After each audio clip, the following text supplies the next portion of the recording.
Hey, it's Flynn with Tier 1. We're here today with Ron. Tell him what you did. Well, we bubbled ninth place at the Nashville Regional this weekend. I got bubbled out from sixth plate onward, and it just didn't look good. But at the same time, the deck still performed well. All right. So this week I was playing Branded Despia. Pretty much it's branded at this point now, but it's kind of a mix of what the deck really wants to be. But at this point, just straight up just branded at this point. So I'll get started. I have three Aluber for the main. This will always be standard. It'll never change. I like the fact that this is my only really normal summon of the deck that I have. And it's the fact that get anything, but people know I'm going to get Branded Fusion. So pretty much is the best starter I have. And then the other two Despia monsters I have is one Tragedy and one Adlib. At the moment, I really like playing both of these at the same time because I'm still playing Gold Stark and Foolish Burial just to help with consistency and stuff like that. But I do still like my Branded Array play for my Adlib, or I could do Cartesian to Adlib as well. So this five lineup will kind of stay for at the moment until the format changes. Next thing I have is three Fallen of Albaz. I went back and forth playing 2 and 3, but at the moment 3 is just the best one because I like the rotation of the card. You can put it in a grave and really have like one in your hand and then one in a deck. So it's like you're kind of rotating using Quim to special summon this, or kind of using it as a different interruption on your opponent's turn. So 3 is really, really good at the moment. And then also to follow with the Albaz, 2 Cartesia. I think it's really mandatory to play 2 at the moment instead of playing 1, because even though you can get out with fusion deployment, you want to keep recycling one to have in a grave. Same with Albaz, having a grave and one in hand to kind of keep playing through stuff and play on your opponent's turn using Quim. And then also we do have the new Quim. Just one at the moment. She's easy to get out because of branded opening. You can do a lot of new stuff with the deck that helps push through hand traps. It doesn't really get rid of the problem, but it does help the problem of playing through Ash and then playing through about 2 or 3 hand traps. So she's really, really good. And then for the Albaz and Friends lineup, I have one Carrier, one Albion, and one Kit. This is pretty much my lost targets. I always search Macari off a loss, so I really just need the one negate for that. Albion is the one I can actually send Retribution off of just to get Branded Fusion back, just in case it gets negated, and then you can just activate another one. And then Kit is just like a weird extender just to grab a Branded in red back from the graveyard and kind of like help facilitate going for another kill, so I won't have to need 2 Branded in reds in the deck. So really she's like the second target for that. Right. And then still kind of the 2 bricks of the deck, but you still kind of need to play it. The Bistille Sorneer, well, Bistille Lubellion, Bistille Sorneer. These 2 are just good as far as this is my good foolish target, or say for instance Branded Fusion, send this, send Retribution, get stuff back.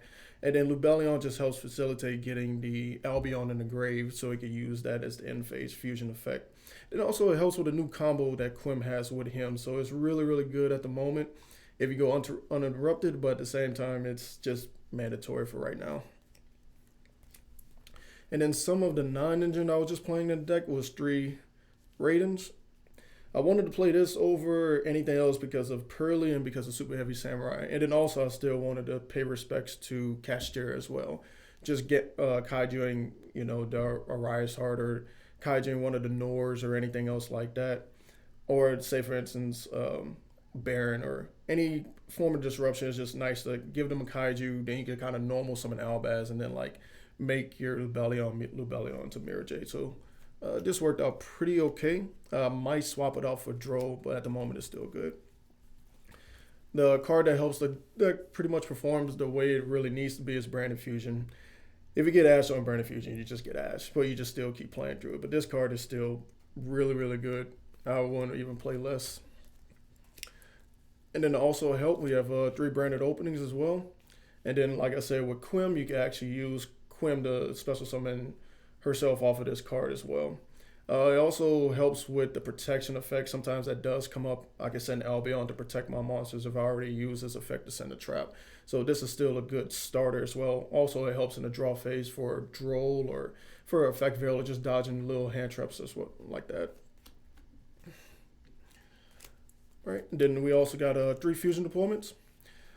This is pretty much a branded card at this point. It really helps get Cartesia out of the deck, or say for instance you could reveal Albaz, break their board with Albaz.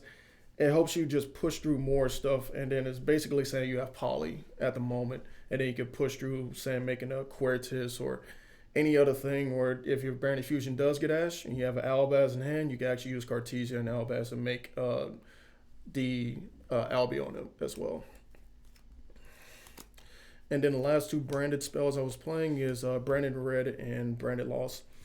For consistency, I cut White because White doesn't really help with pushing through stuff. Quim, I think, replaced White at the moment.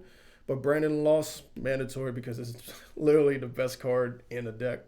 And then Branded Red is still good as far as it helps making Chimera on their turn, or say, for instance, if you do get Ashed, you can actually set up for Nadir lines as well, and then make a Mirror Jade on their turn with the Branded Red. Right? And then last two consistency cards, Gold Sark Foolish. I just like the way to say this is Cartesia and this is Albaz. Just in case if I need to actually get there. If I get drolled, then I pretty much pay the price. But as far as consistency, I just really need that because this deck bricks. And when it bricks hard when you just have Fusion and nothing else to go off of. And one call by just in case Ash does come up, just to make sure that, hey, I have something to at least respond with. And like I was talking about, the Nadir Servants. At the moment, I wasn't playing Branded in High Spirits for the Kit lineup to actually special summon Kit in the end phase. But I found this card really good because of the card in my extra deck for Titaniclad. Titaniclad was just way better for me to actually use this card, get Albaz, summon Quim actually dump Cartesia. And it helped me a little bit better than getting that one brick for Branded in High Spirits. But at the moment, it's still testing, and I probably need to add the Spriggans back in with this card. For my last board breaker, was 3 Super Poly. Still need to play respect to Sprite and Kashtira. So this card was kind of mandatory for me to make all this week. Also, it helped in one of my matches against Super Heavy Samurai when they made Baron and they made Appaloosa, and I just immediately made a Mud Dragon. So that helped me out in one of my matches. Even though I got ashed on that one, I still pushed through with Cartesia. So this is still a little bit mandatory at the moment just to break boards. And the only trap is the Branded Retribution. Sometimes I use it for the counter trap play, but most of the times I use it to dump it just to actually get that mulligan effect, draw one, and then add something back just in case I would need it. All right, so that was main deck. It was 40 clean. It might go to 45, but at the moment still testing because the format is still new. All right, and for the extra deck, got 2 Mirror Jades. This is really standard. Best card in the deck. I like the fact that Quim could just keep reborn in this card and you can banish with Mirror Jade up to 4 times. I did it up to 3 times on my opponent for the regional. It was amazing. The fact that this card just keep recurring itself. Right. Then we have 2 Albions. Really want to play 3, but at the moment it's just good for, this is one for the combo and this is one for the follow-up. That's how I kind of treat these 2 at the moment. So 2 is just good. The new cut was just going to 1 Lubellion. I do still respect cash, but if they banish this card, I just have to just take it. But really, I just use this as a recovery play to make, say for instance, a Draco Stapelia or anything else that I want to like get an Albaz back or something. So this, I found myself cutting it to 1 was not that bad. Play 1 Granguno. Granguno is it's just a busted card. I like the fact that you can send an ad-lib off of this and then kind of play on their turn, set up your Branded in Red play, and then keep playing from there and stuff. So 1 Granguno, but maybe it could go up to 2 because it's a really, really good card at the moment. Play 1 Rimbrum. Rimbrum was really never used to summon, but it is the best target to send off a Mirror Jade so you can have the Albaz engrave and then actually interrupt your opponent on their turn with summoning Albaz. So really this is a good fodder just to send to the grave to actually do more stuff on your opponent's turn. Then we also played the Albion the Sanctifier Dragon. I don't know, I'm liking this more than Dragoon at the moment, but still testing. This card is just so good, saying that if I can't kill my opponent, I can actually interrupt them more on their turn, summoning Albaz. I summoned a Arise Heart back. Also this week I summoned a a Nat Beast as well on my opponent. So when I played against Rune, I got summoned that for him. So if I can't play, he can't play. So that's why I figured out, hey, I can't kill him. I'm gonna summon that, and actually that won me the game too. Played one Titaniclad. This is my target for Quim, the special summon from the extra deck, or I could use it as far as my Nadir line. I kind of sent this one first. Also, it came up as far as cash. You can make your monster go up to at least, I think, 37. And then now if they want to use a Rise Heart to banish it, it's unaffected. So if they just didn't read it, they didn't read it. And then they could just swing over a Rise. One Quartus. This was used as my Super Poly Steel for Albaz. And say, for instance, Aluber as well. If I really didn't have nothing to go off, I like making this make everything 0. Because not that many fusions are in the meta at the moment, except for if you're playing against Branded. I just like making this card because they actually could kill if you get 3 fusions on the board. And then even if all their monsters are in attack position, this is still game with this card, so it's nice. Also, the graveyard effect, and when this card leaves the field effect, is really, really good. So they have to out this before they can actually proceed to play. Still playing one Guardian Chimera. It's just really used for the Branded in red. At the moment, it is cuttable, but it's just, that's the only purpose it serves. So I still like making it on my opponent to disrupt them, drawing more cards. I do see myself playing more hand traps, and I would like to play this card to draw more hand traps off of his effect. So he's still good. My Super Poly targets, Prada Plant, Garura, and also Mud Dragon. I use Mud Dragon more as a Super Poly target than anything because there's nothing except for Sprite that I can actually make this card against. Normally I use it off of Nadir to draw one, or I actually use it off of Grangadol to send to draw another card. So really it's kind of like fodder just to draw one. And then Dracospelia is still Dracospelia just to use it. And then the other new card is Lulu. Lulu is in a weird position, but she is really good to special summon off of Grangadol to have like an extra negate so your opponent has to worry about something else. The permanent 500 boost did come up to where he couldn't get over my Mirror Jade because now my Mirror Jade's 35. And then this one was 3K. So Lulu's a really, really good card. Summon Cartesia, summon Quimina, and phasing. That worked out for me. Right. And then on to the side deck. Side deck, I wanted to make it really standard. 2 Magnamuts, 1 Druid Swarm. Pretty much this was used for Math Mechs, or if I was playing against a mirror, if they wanted to gimmick puppet me. This actually came in clutch playing against a Math Mech player, so that worked out.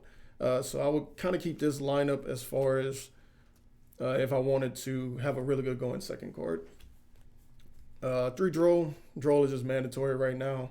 I think it really needs to go into the main deck at this moment, but Droll is just mandatory for Pearly and, say for instance, Super Heavy Samurai. So it's a card that pretty much needs to stay somewhere in the deck.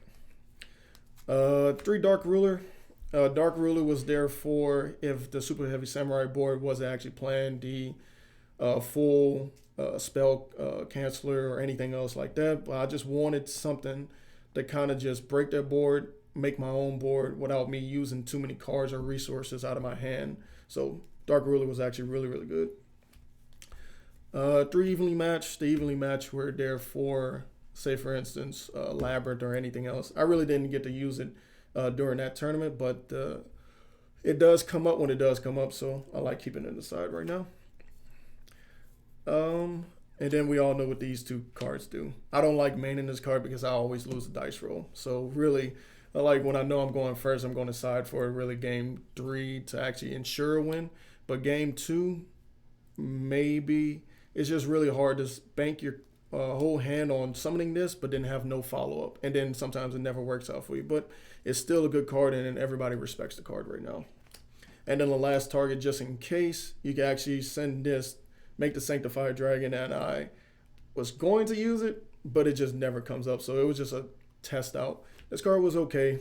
It wasn't really the best thing ever, but it'll probably stand aside for a little bit.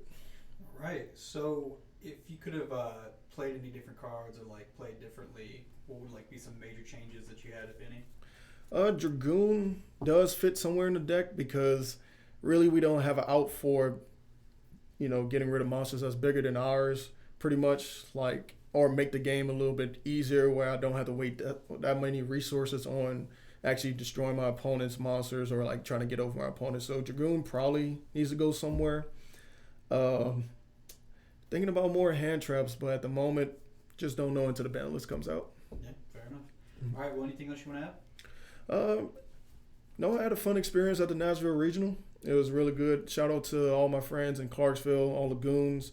Shout out to Tier 1 giving me this opportunity to actually come out and play, and sponsorship is nice. And then all my team members that are on Tier 1. Yep. Yeah. And shout out Dank Ritual for sponsoring Tier 1 game. Thanks for the mat, thanks for the dice. And all right, that's the deck profile. We'll catch you guys on the next one.